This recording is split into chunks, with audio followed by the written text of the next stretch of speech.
In this video, I'm going to be talking about focus and its settings on the Panasonic AG-AC160A camcorder. I believe that this video can also be applied to the 160 and the 130 models as well. So first we need to understand that proper focus is absolutely critical in high definition. Most of us know that setting focus involves finding the exact spot where the focus is pinpoint sharp. Usually we do this by adjusting the focus ring until the subject looks as sharp as possible, and then adjusting the ring too far until it actually starts to go out of focus. Then we pull slightly back until it comes into focus and keep adjusting until it goes out of focus again. And we keep refining this process and splitting the difference until we get the absolute sharpest image. Basically, this technique relies on being able to actually see the image sharply, and with the LCD and the viewfinder not nearly having enough pixels to render the image sharply, we can't really count on this technique alone. So this camera has several focus assist methods to help ensure that we are getting the best focus as possible, since we know that getting proper focus is absolutely critical in high definition. So the first function I want to talk about is EVF-DTL. It's also known as peaking. So peaking uses the high frequency detail in the image to draw an outline or a highlight on edges that are in focus. So we'll see that when I press the button, the EVF-DTL button, which is located underneath the bars button and on the left side of the zebra button, that a bunch of little white lines start to pop up. So I'll say EVF-DTL is on, and we see that this part of the background just kind of like got some outlines on there. So if I turn off the display mode check, we can clear the other stuff on the screen to see the peaking better. So here's peaking off, peaking on, peaking off.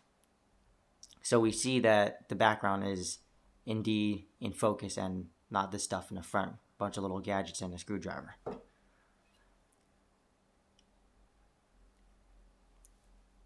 So the next focus assist tool is the focus bar.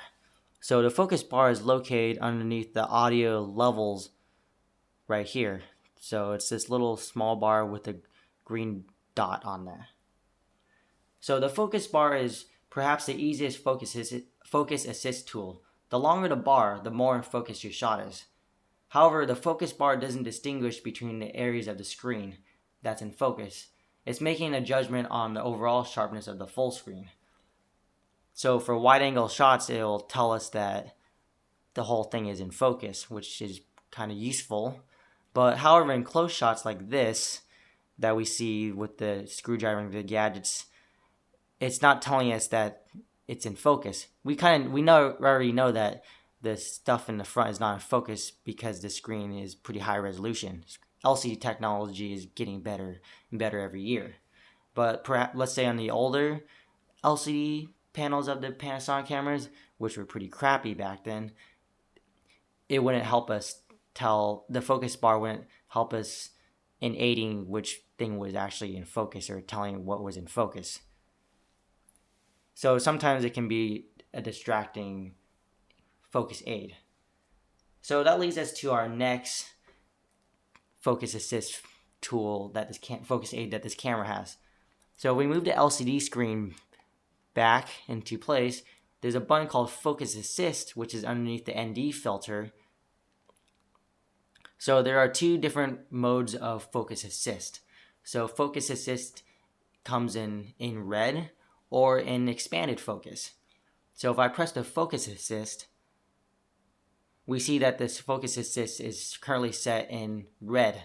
So Focus Assist in red uses a bunch of red dots similar to peaking, but it will show us which pinpoint part is actually in focus. It's a little bit different than peaking, as Focus Assist, I believe, uses more of the part of the contrast region to tell us which parts are in focus. But essentially, the more red dots are on a region of the subject in the region of the screen, the more focused it is. The more focused the subject is. So let's say we don't like looking at the red dots. we can switch the focus assist to be expanded. Oh, and I just want to mention that focus assist in red is very useful for the viewfinder if you put it in black and white mode, because red on black and white shows up really clear. So you could have focus assist on while you're shooting, and you could definitely it'll definitely show you which parts are in focus. Anyway, to change focus assist to expanded, let's go to menu, go to switch mode, and then we basically would want to scroll down to focus assist.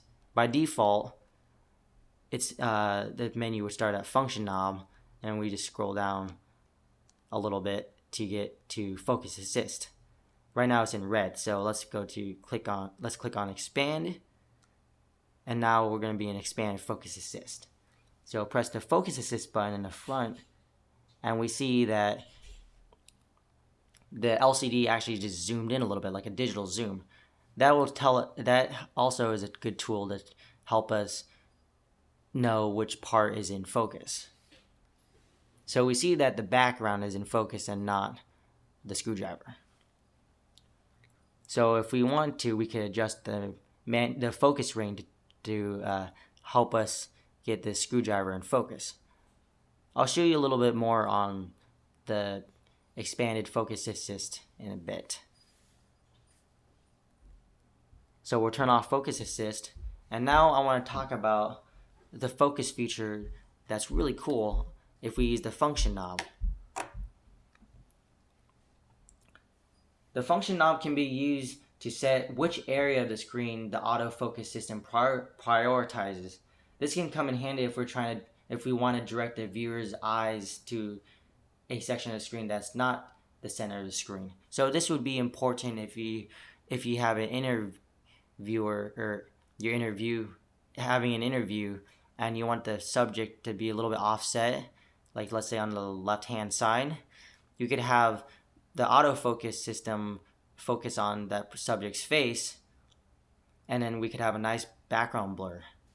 So that's one good example of the focus assist in using the function knob.